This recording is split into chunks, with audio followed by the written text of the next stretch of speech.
So welcome everyone. We're going to do just a quick announcement from Good Samaritan, a couple of quick announcements from Good Samaritan before we get started with our PATH CUP presentation. So you can go ahead, Fernando. Perfect, thank you. So as many of you guys know, I'm Fernando with Good Samaritan. We have a team of outreach staff that does outreach to the Eastside area. Over the last week, our main outreach focus was spreading the word out for the warming centers that we're activating. We handed out a few flyers and, well, not a few, but many flyers to the area. We do have a few clients that we actively see that are residents of the Eastside community. We do use the navigation center on Wednesday morning, to connect with them and engage. Yeah, it's been a productive week. As I just shared right now, we're at a lease signing for a client from Santa Barbara, which is nice to see the full circle. And yeah, that's pretty much all I have for an update. Thanks, Fernando. Appreciate you being here. So we'll circle back to the other service providers, but we're going to go through our normal agenda just to start. So let me pull up. I have just a couple quick announcements before we get going. First is that coming up on December 11th at noon, we'll have our quarterly all-call meeting. This is our meeting where we hear from different groups from across all of South County, Goleta, Santa Barbara, and Carpinteria, talking about what's going on in all the different regions. And we're also going to spotlight a couple of kind of key homelessness issues that we're all working together to address around vehicular homelessness and behavioral health. So we encourage you to join us if you're able. This is just kind of a bigger picture view of what's going on with homelessness in our community. I'll put the link in the chat window. It's just sbc.org/wraps. And then, oh, actually, I think I put it in the chat window already, but let me do it again since there's some new folks. And then just a couple of dates to put on your radar. So after today, the next meeting will be that all-call wrap meeting that I mentioned. And then we'll meet one last time in December on the 15th before we take a little holiday recess until January 12th will be our next Eastside wrap call. And I also want to just bring to everybody's attention that the annual point in time count is coming up on January 24th. That's a Wednesday at 5:30 a.m. We will have more information coming soon, but if you haven't been a part of this in the past, this is an annual count that's done. It's mandated by the federal government, a census of everyone who's experiencing homelessness in a particular community. So we need hundreds of volunteers across the whole county. We'll really be leaning on you all to help us get the word out, and we really encourage you to help us by signing up as volunteers. This is a really important way for us to get a sense of who is actually experiencing homelessness in our community, and also just to be able to get the resources that we need to our community. Jed, do you want to share more on this? Yeah, so we're going to be going live with all of our media and volunteer sign up links next week. So please keep an eye out in your inboxes. Hopefully we'll be able to get that all to you, and we'll be doing press releases and everything as well. One of the important elements of the point in time count is figuring out where we need to direct funds. So where are we experiencing high concentrations of people experiencing homelessness? And so the more accurate and comprehensive our count is, the more directed and pointed we can be with our funding and resources that we're putting to those areas. So this is super important. If you have any staff members who may be interested in participating, or if you have any further questions, please feel free to reach out to Landon or myself, and we'll be happy to give you some more information. Oh, and this year, just like last year, people are able to sign up in groups. And so if you have a group of people who would like to be counting together, a group of friends or family members, we have some families that turn this into their annual volunteer activity, and it's a really great experience. So that's a capability we have again this year as well. So pencil it in your calendars, everyone, and then get ready for the registration link. All right. So we'll have some time to hear from updates from the service providers at the end of the meeting, but the majority of today's meeting, we want to focus on PATH and their kind of quarterly conditional use permit presentation. So I'm going to turn it over to Liz Adams. Thank you. Good morning, everyone. Let's see if I can find my presentation here.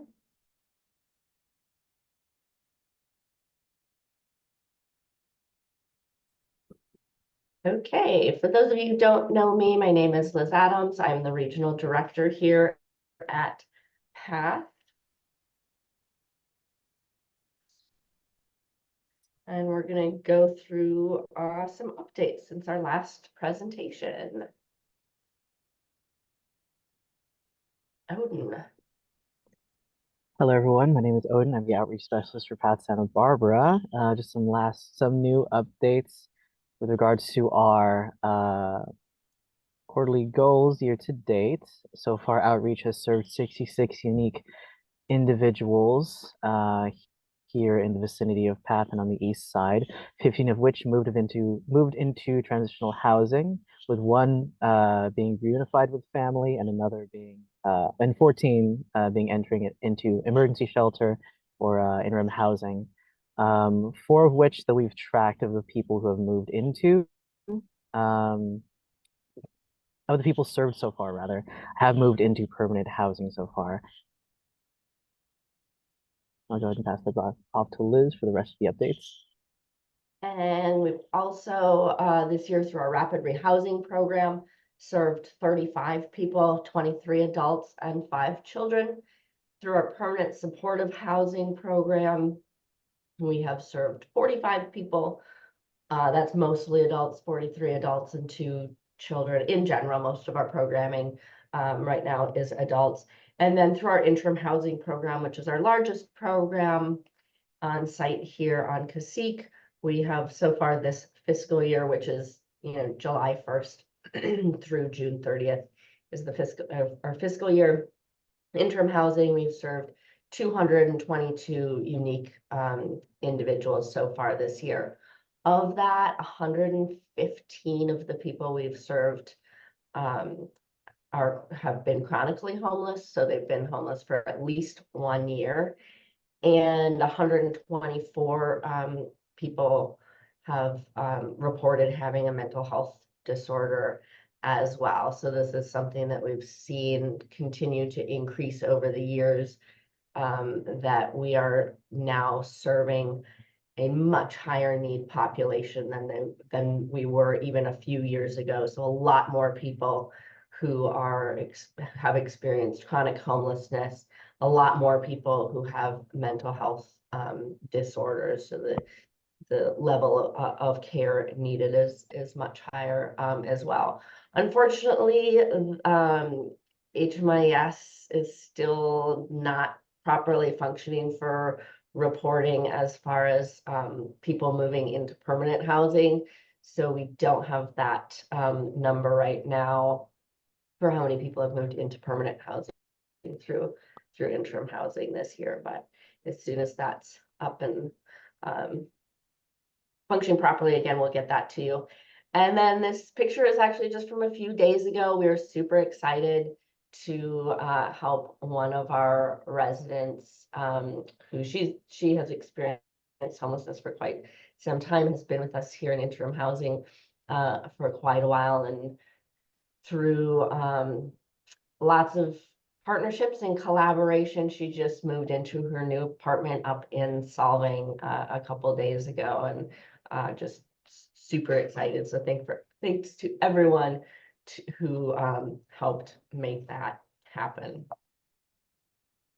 I have a quick question, Liz, on that side. The 4 people from outreach who moved into permanent housing, was that directly from the street into permanent housing? So for the 4 people who moved into permanent housing, let me think here.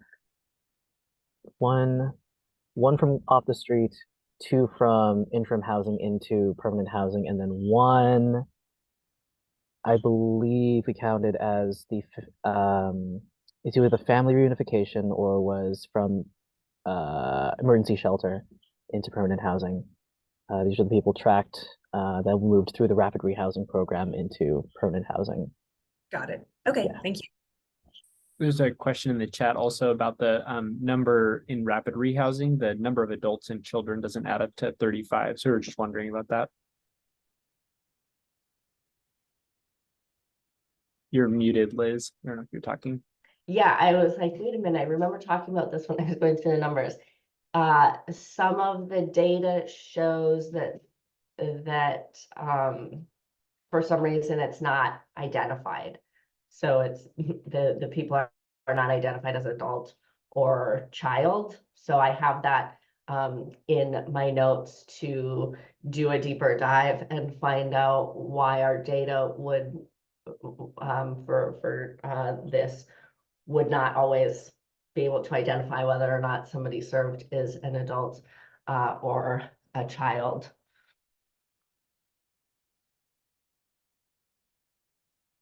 And then I wanted to, thanks for the question to Jet about the outreach of folks, and just a note on that with the outreach folks too, even while they're not all straight from the street into permanent housing, the transition time from street to housing is very short.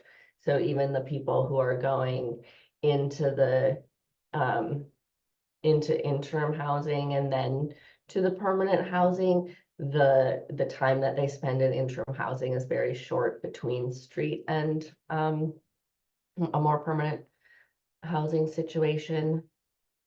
That's great. Some things that have been happening in the community.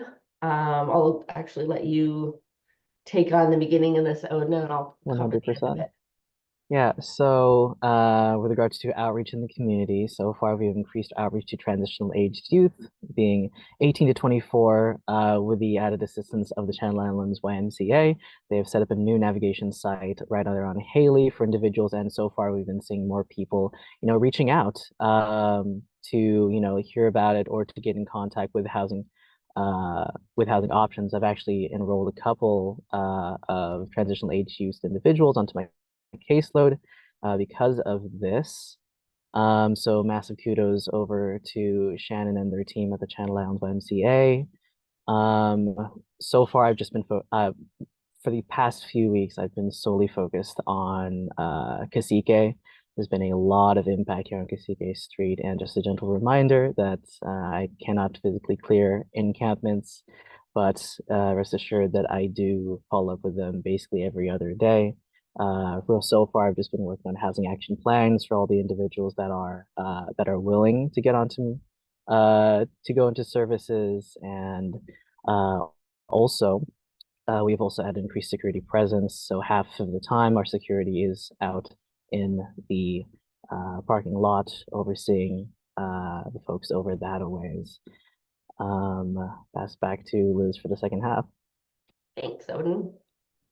Kind of connected to what Odin talked about with increased outreach to transition age youth. We've also built a really strong relationship with SBCC. So we've been out there tabling and working with some specific clubs that they have there as well. So through that, we've been receiving increased calls from SBC students experiencing homelessness. So we're able to help get them connected to services as well. And then we've been continuing with our community cleanup. We have our next Cash for Trash in partnership with the city of Santa Barbara is coming up on December 19th in the morning. So we're really excited for that. It's 9 to 11 on December 19th. And so through that, the city of Santa Barbara comes out and distributes gift cards for folks who help with the cleanup that day. So we're really grateful for that partnership. And last time our interim housing guests who participated actually had like a really great time, and we're super excited to later come back with like ice cream cones from McDonald's that they were able to get with their gift cards. So it's gone really well so far, and we're excited to continue that partnership. And then we're also continuing our monthly community cleanup days. We are going to be moving our cleanup days to weekdays. So previously we've done them on Saturday mornings, as we have begun to partner with Habitat for Humanity's we've decided to move those cleanups to weekdays. So as soon as we have our next date set for our general cleanup, we'll be doing the Cash for Trash in December, and then in January, our monthly that will be on a weekday. So we'll get that out to you as soon as we have that date. And then some updates on what's been happening at home here on our interim housing site. We've been working, this is something I've been talking about for a few months now, but we have made some progress in increasing programming and activities that are on site here for folks to participate in. So we have weekly free haircuts that happen on site here. We're also getting guests to help us with our seasonal decorating coming up. We're going to be having like arts and crafts to make decorations to hang throughout the facilities. Councilmember Oscar Gutierrez came out and led a Dia de los Muertos event where we put up an altar for folks. And then as we took down the altar, we had a rock painting art activity to create a memorial rock garden here, which was has been a really great therapeutic activity for folks to participate in. And we did sadly recently have a death of a guest here. So it has been a nice outlet to have a space for folks to create those rocks in memory of and honor of people they have loved and lost. We've also we did one movie night so far. We did Coco in leading up to our Dia de los Muertos event. And then I think next week we're having an Elf movie night. We also just the other day had meals with elected officials. So we had several city council members, assembly members come out and serve lunch and dinner with us and brought their kids with them, friends with them, and that was really great. Our guests here really enjoyed having time to sit and chat with elected officials. And afterwards, one of our guests came up and really wants to start going to city council meetings. And so unfortunately this next one I'm off, but I told her, yeah, like I'll totally go with you. And she's really excited to get more involved. We also did Odin coordinated an art installation that we did on site here. And we had a local woman come out and install her art for Native American Heritage Month. And then we're also working, and this is where we could really use some assistance if anybody has any connections or could help us with this. We would really love to get some drug and alcohol counseling or even like an AA or an NA class on site here on property.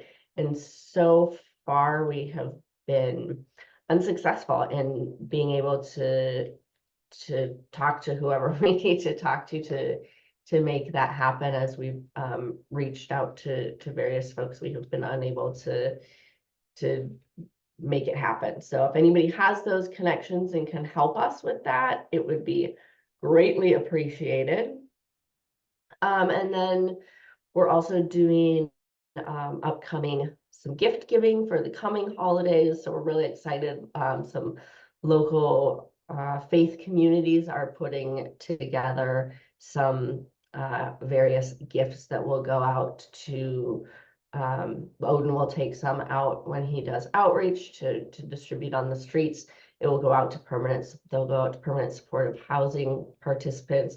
And then it will also go out to our interim housing folks here. And there will be an event on site here as well, where all of our guests on site. All of our program participants will be invited to come for dinner and just kind of celebration and receiving gifts. And then we're also in the process of just really ramping up our staffing.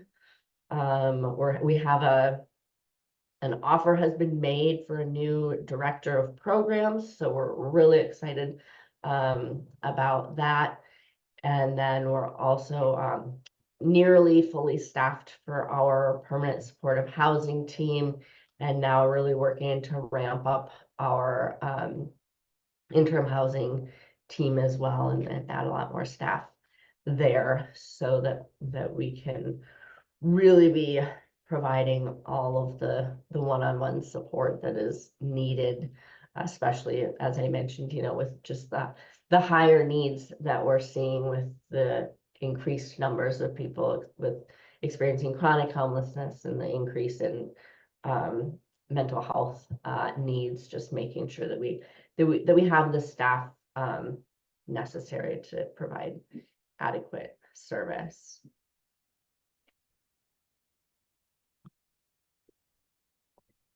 Moving on to outreach goals, I'm happy to announce that for our grant, we successfully reached the number of people served for the entire year. 60 people, we've served 60 unique individuals, 66 unique individuals year to date.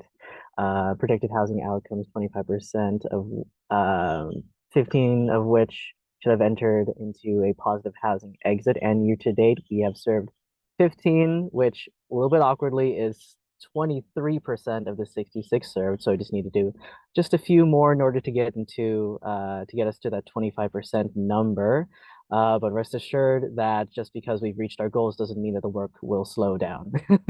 I'll continue working on, reaching out to the community, serving the individuals, reaching out to CityNet and Joao for encampment's response and reporting, and continuing, making those housing action plans for individuals. It's just a little bit easier now that we've reached those goals and don't have to worry about all of that for the next year. Now I can just focus on really giving the care to the individuals that they need, in need within the community. So really, really, proud of myself for that.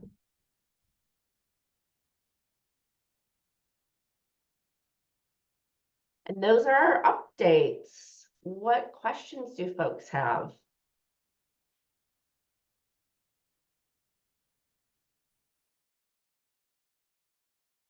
I'm wondering if you could speak a little bit about the grant that is funding the outreach. Is that a temporary thing, or what's the timeline?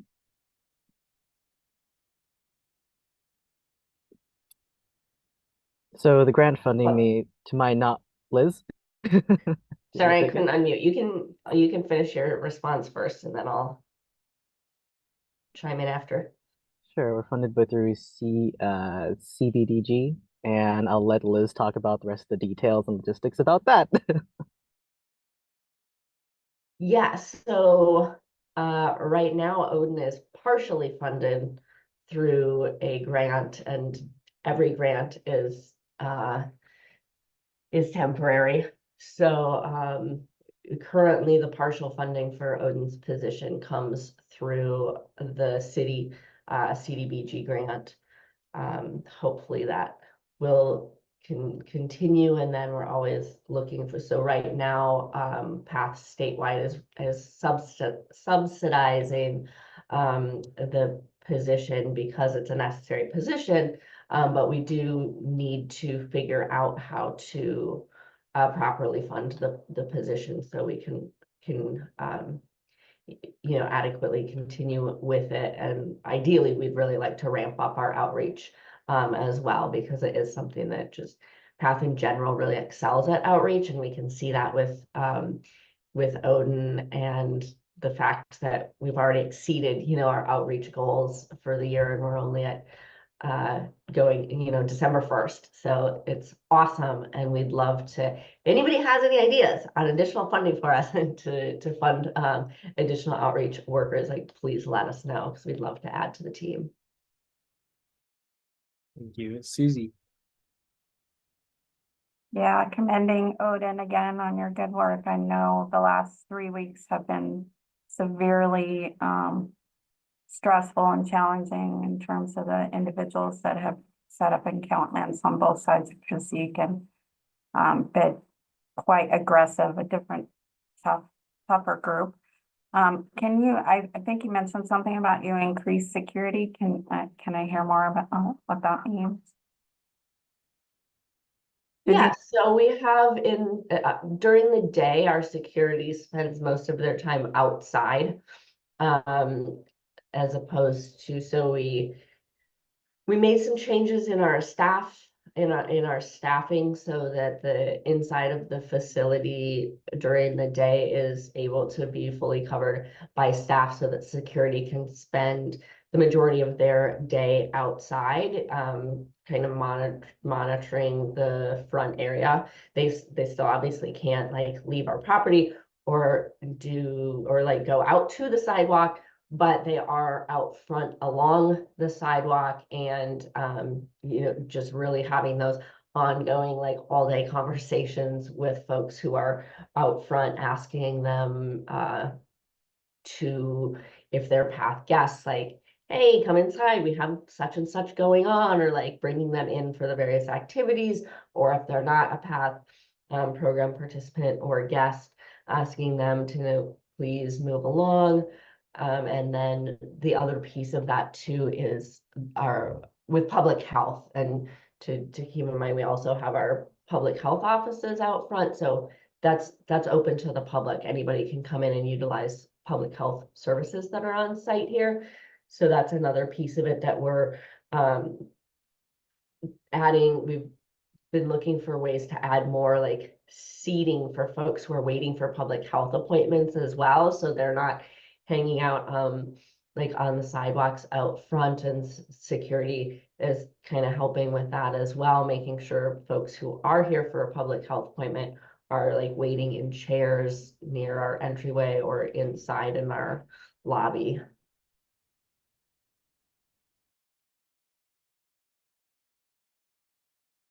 Thank you.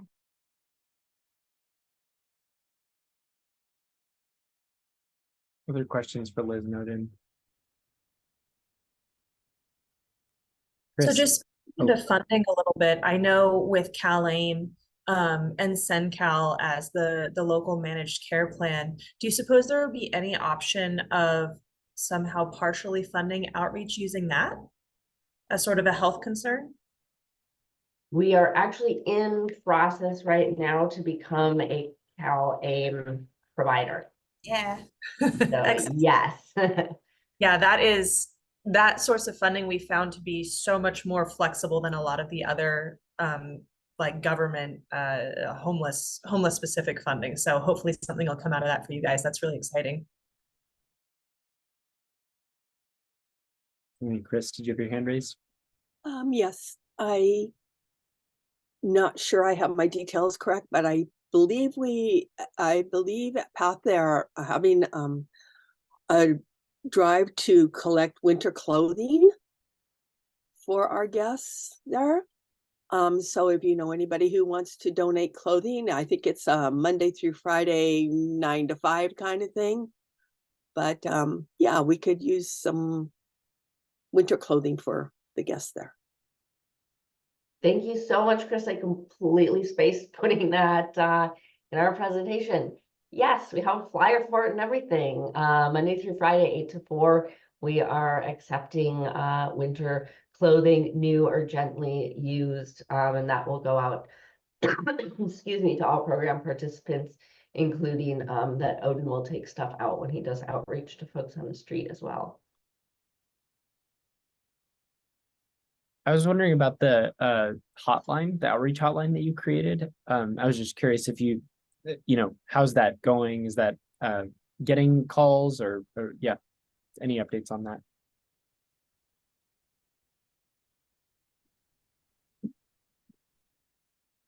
Liz, you first or me? You go. Gladly. So yeah, honestly, a lot of younger folks, which surprisingly enough, I get a lot more of those calls from the younger folks. But I think that's because of the recency, because I've only been pushing the outreach line to our more recent contacts. So a lot of the people that have already made contact in the year prior, they have my personal phone number, so they're calling me that way. So all of the newer folks, the younger clients, come in through my through the outreach hotline.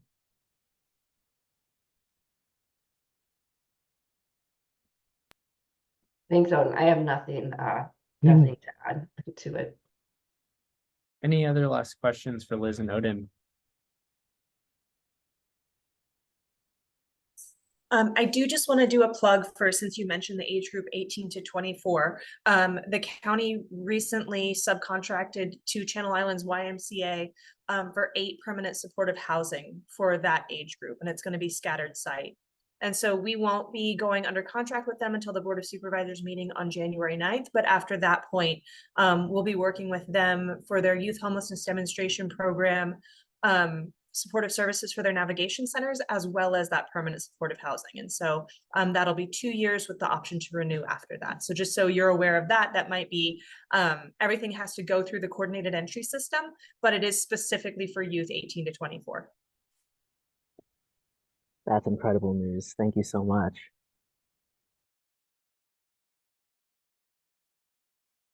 All right. Well, thank you both for putting that all together. And we do celebrate with you all of the different successes there. And we really, really, again, just want to express our gratitude to Odin for pounding the pavement every day.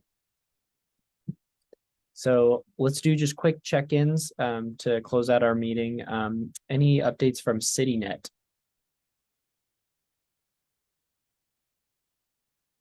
I don't know, Sarai, if you can hear us. Hi there, this is Sade from CityNet. So this past week we focused on outreach by the waterfront, over by the Amtrak station, I believe, and then we spent some time checking in on our peeps at Path. Unfortunately, our team is a little short-staffed today, so I'm sure there's more things that more information that I could provide, but at the time being, that's in general what I think we lost you a little bit there at the end, Sarai, but it sounded like you said if there's more information you can pull, you'll send it out. Yeah, definitely. And we already heard from Good Samaritan at the beginning of the meeting today. Any updates from the city, from Liz or Commander Katsapis or Joao? Sorry, I forgot you were on the call. Yes, I know it was brought up earlier. The Eastside was heavily impacted by individuals experiencing homelessness, and just want to address it. The city was in between contractors. I talked to the majority of the businesses that were heavily impacted. I talked to Rich Block, Odin, Susie. I talked to your staff yesterday, but our crew is back to work. They started yesterday with the assistance of Commander Katsapis' team. We were out there.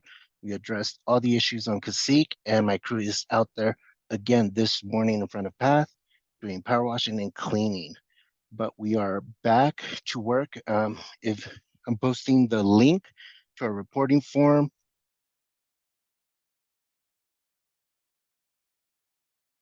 Great, thank you, Joao. Oh, you're muted. Sorry about that. Yes, I posted the form on the chat. Download it, put it on your phone, report any issues on the east side. It comes directly to me. Landon, thank you. I see you reporting. Odin, you report a lot of stuff. And Susie, thank you. You also report things. Let us know and we will address it. Thank you. All right. Oh, go ahead, Commander. I was going to address the same issue that Joao just addressed. We were well aware of some of the stuff that was happening on the east side, including Cacique Street. There was a temporary pause in some of the cleanups, but that has resumed. And so we'll continue to have our same presence over there to try to alleviate some of that. And then any community member questions or concerns while we're all together? Saw a shout out to Joao earlier on the Zoom call today in the chat window there. for cleaning the encampment along Sycamore Creek on the zoo's western perimeter.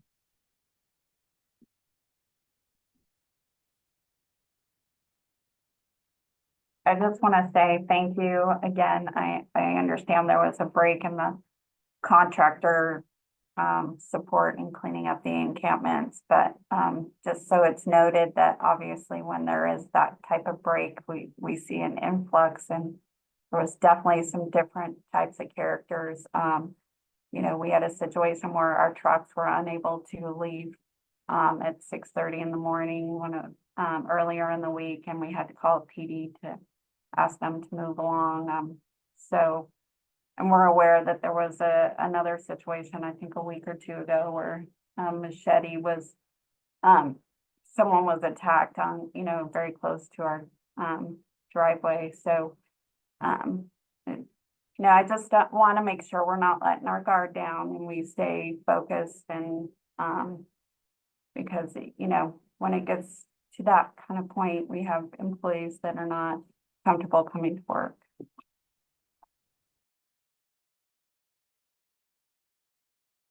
Yeah, thank you, Susie, for just, it's good to keep setting the tone and reminding us.